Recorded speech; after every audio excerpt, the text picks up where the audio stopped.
Bom, a gente vai continuar repercutindo aqui essa decisão do Copom com a Elisa Machado, que é economista-chefe da Cato Investimentos, que já está aqui comigo. Elisa, minha querida, muito bom dia para você. Bem-vinda aqui à nossa programação. Bom dia, Débora. Bom dia a todos que estão nos ouvindo. Obrigada pela Vamos sua companhia. comentar. Vamos lá, como é que, aliás, Eu que né? agradeço a oportunidade. Muita coisa que a gente tem para poder a gente comentar aqui depois desse comunicado que tem dividido bastante já a opinião do mercado. Bom, o corte de 0,25 era amplamente esperado, a maioria já esperava por isso, mas eu acho que a grande surpresa fica mesmo para esse comunicado com uma piora, né, generalizada em termos de cenário inflacionário. E aí eu quero entender do teu ponto de vista, Elisa, se isso pode ser entendido como uma estratégia. Esse comunicado pode ser entendido como uma estratégia do Banco Central de manter uma flexibilidade, ou se isso já nos revela até mesmo uma divisão interna dos diretores sobre essa condução de política monetária, né? Como que você enxergou isso? Bom, Débora, eu acho que o primeiro ponto, né, eu estava muito preocupada com relação, até que a Ariane comentou, né, no trecho que vocês publicaram, a essa questão do estresse dos mercados dos últimos dias, né? Passado esse estresse por conta, né, da assinatura, né, do acordo de paz, né, entre os Estados Unidos e o Irã, eu acho que as atenções começaram a se voltar mais para os condicionantes internos da decisão do Copom, né?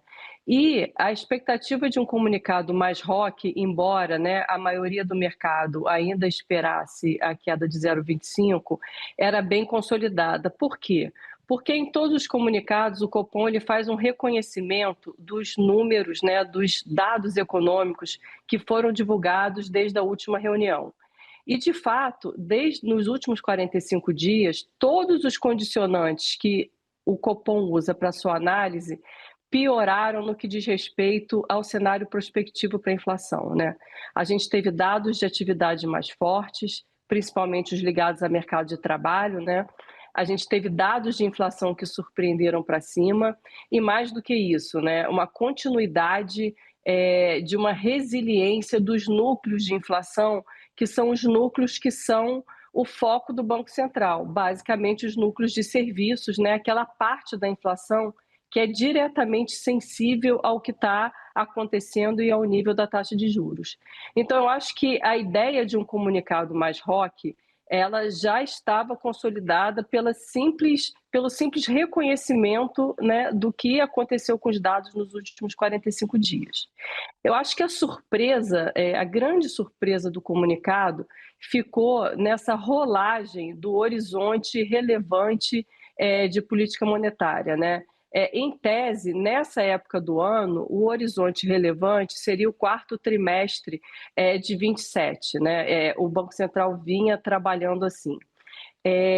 Para justificar essa queda de juros que foi praticada ontem, o Banco Central fez uma rolagem, né, uma inovação, analisando os efeitos da decisão de hoje sobre as projeções que seriam vistas na próxima reunião, quando o primeiro trimestre de 2028 passaria a ser o final do horizonte relevante. E, na verdade, essa inovação, né, essa forma diferente de analisar o horizonte relevante foi que possibilitou a queda de juros. Por quê? No horizonte relevante tradicional, que seria o último trimestre de 2027, as projeções de inflação elas ainda estão incomodando no que diz respeito ao estabelecido, né, nas metas que o Conselho Monetário define para que o Banco Central persiga. Elisa, se o comunicado, né, introduz essa discussão sobre convergência de inflação à meta, olhando para 2028, como você muito bem pontuou, já me deixando aqui o gancho para a minha próxima pergunta, traz, na prática, toda uma piora desse cenário de inflação, né? Reconhece a atividade aquecida, faz essa ampliação do balanço de riscos. Hoje a gente tem muito mais chances de elevação de risco de inflação do que de queda de inflação. O que explica o fato do Banco Central, então, ter escolhido ainda manter cortes, assim, somente essa rolagem já é o suficiente? Não teria sido, então, precipitado trazer esse corte agora? Não deveria, então, aguardar mais um tempo?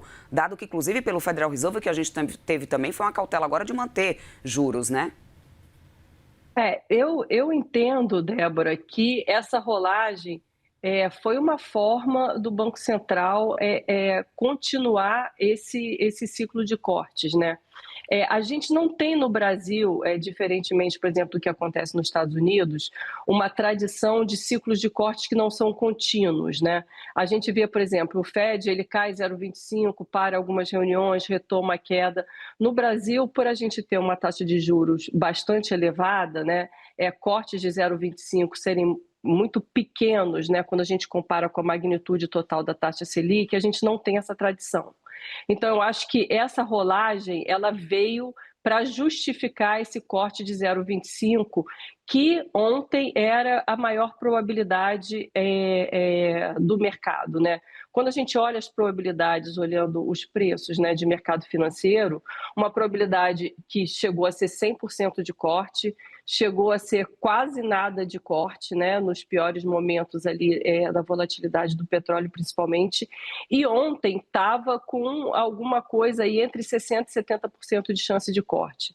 Então, eu acho que o Banco Central fez foi mudar o seu arcabouço de análise para acomodar, de uma certa forma, esse corte.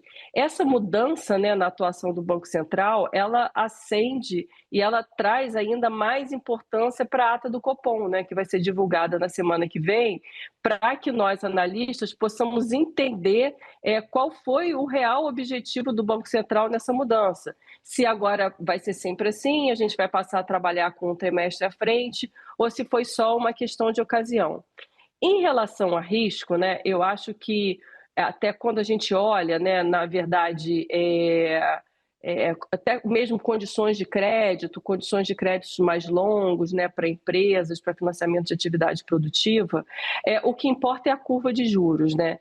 E se o Banco Central passar, né, a ideia de que ele está sendo leniente com essa condução, o que acaba acontecendo é uma inclinação da curva que independente, né, da decisão da Selic, acaba por encarecer o crédito para quem precisa, né, principalmente nas linhas mais longas.